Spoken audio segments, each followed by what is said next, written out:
Hello everyone, solution for all subject की पहली video में आप सभी का स्वागत है। इस वीडियो में हम कक्षा 9 के सामाजिक विज्ञान के पहले पार्ट फ्रांसीसी क्रांति को पूरी तरीके से कवर करने वाले हैं।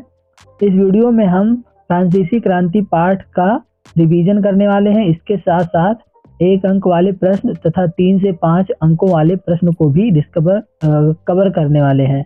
तो आप लोग वीडियो को पूरा देखना, क्योंकि ये वीडियो काफ़ी इम्पोर्टेंट होने वाली है। तो चलिए शुरू करते हैं। फ्रांसीसी क्रांति से याद रखने योग्य बातें।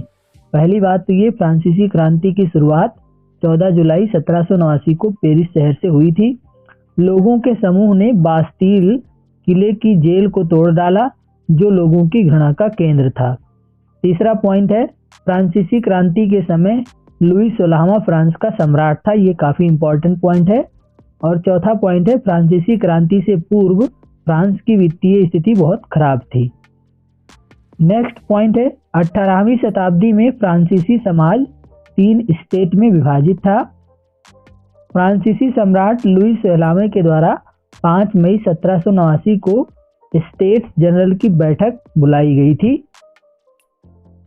नेक्स्ट जो पॉइंट है हमारा वो ये है, तीसरे स्टेट के प्रतिनिधि 20 जून को वायसराय के इंडोर टेनिस कोर्ट में एकत्रित हुए और अगस्त 1789 की रात को असेंबली ने करों, कर्तव्यों और बंधनों वाली सामंती व्यवस्था के खात्मे का आदेश पारित कर दिया था। 9वां जो पॉइंट है वो ये है, लोग राजनीतिक क्लबों में अड्डे जमाकर नीतियों पर चर्चा करते थे। इनमें जैकोबिन क्लब सबसे ज़्यादा सफल रहा था और जैकोबिन क्लब का जो नेता था वो मैक्सिमिलियन रोबेस्पियर था। 1791 में नेशनल असेंबली ने संविधान का निर्माण किया, जिसका उद्देश्य था सम्राट की शक्तियों पर अंकुश लगाना। और 21 जनवरी 1793 को अदालत द्वारा लुई 16वां को फांसी की सजा दे दी गई। 13वां जो पॉइंट है वो ये है, 1793 से 94 तक की अवधि आतंक का युग कहलाती है। रोबेस्पियर ने अपनी नीतियों को सख्ती से लागू किया। अंततः जुलाई 1794 में उसे दोषी करार दिया गया और गिलोटिन पर चढ़ा दिया गया, यानी उसे मौत की सजा दे दी गई।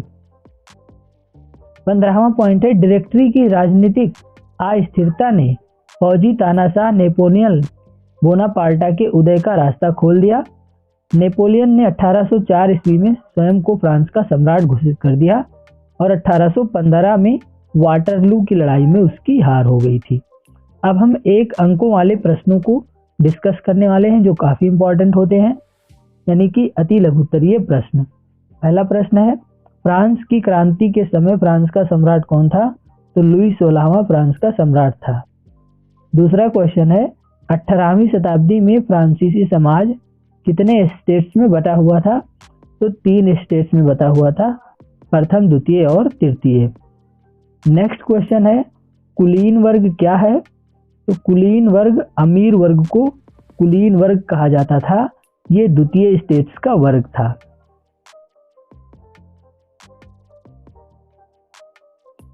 चौथा प्रश्न है यहाँ पर हमारे पास, फ्रांसीसी समाज का कौन सा वर्ग सभी कर चुकाता था? तो वो था तीसरा वर्ग। 5वां प्रश्न है, द सोशल कॉन्ट्रैक्ट नामक पुस्तक किसने लिखी थी? ये काफी इंपॉर्टेंट क्वेश्चन है। द सोशल कॉन्ट्रैक्ट नामक पुस्तक रूसो ने लिखी थी। लुई 16वां का संबंध किस राजवंश से था?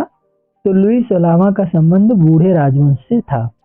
7वां प्रश्न है हमारे पास, फ्रांस का राष्ट्रगान मार्सिले किसने लिखा था? तो कवि रॉजेंट डी लाइल ने फ्रांस का राष्ट्रगान लिखा था। नेक्स्ट क्वेश्चन है यहाँ पर, गिलोटिन क्या था? तो गिलोटिन 2 खंभों के मध्य लटकती आरे वाली मशीन थी, जिससे लोगों को मौत की सजा दी जाती थी। 9वां प्रश्न है, स्टेट्स जनरल क्या थी? तो इसका जवाब है, स्टेट जनरल एक राजनीतिक संस्था थी जिसमें तीनों स्टेट्स अपने प्रतिनिधि भेजते थे। 10वां प्रश्न है, फ्रांस में 1794 तक चलने वाली मुद्रा का नाम बताओ।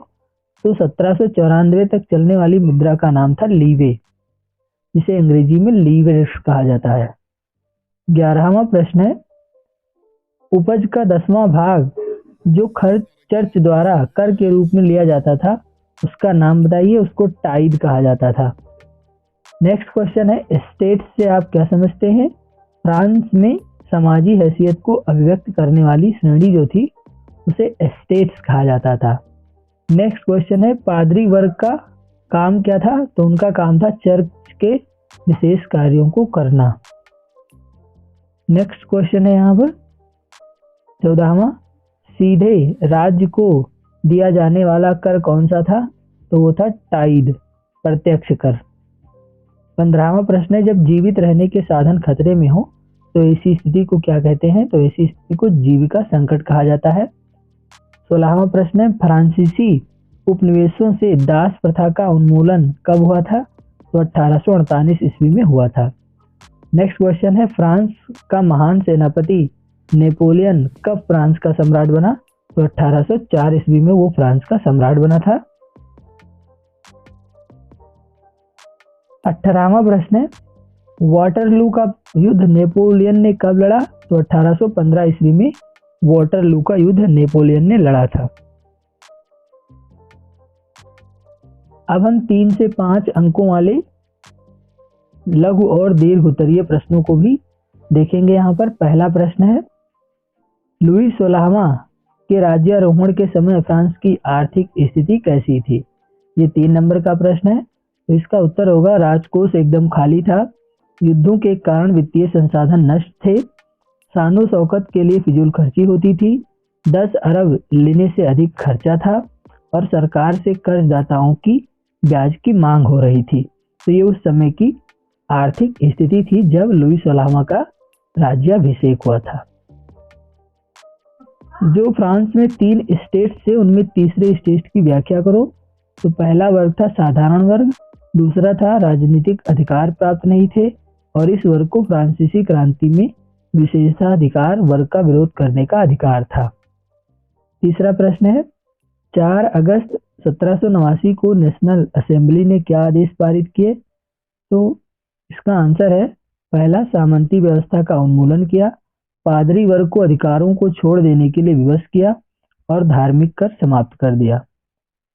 बाकी के प्रश्न हम अपनी दूसरी वीडियो में कवर करेंगे। ऐसी ही वीडियो के नोटिफिकेशन के लिए आप हमारे चैनल को जरूर सब्सक्राइब करिए और इसके 3 से 5 अंक वाले जो प्रश्न है वो हम अपनी अगली वीडियो में डिस्कस करेंगे। So thank you for watching this video.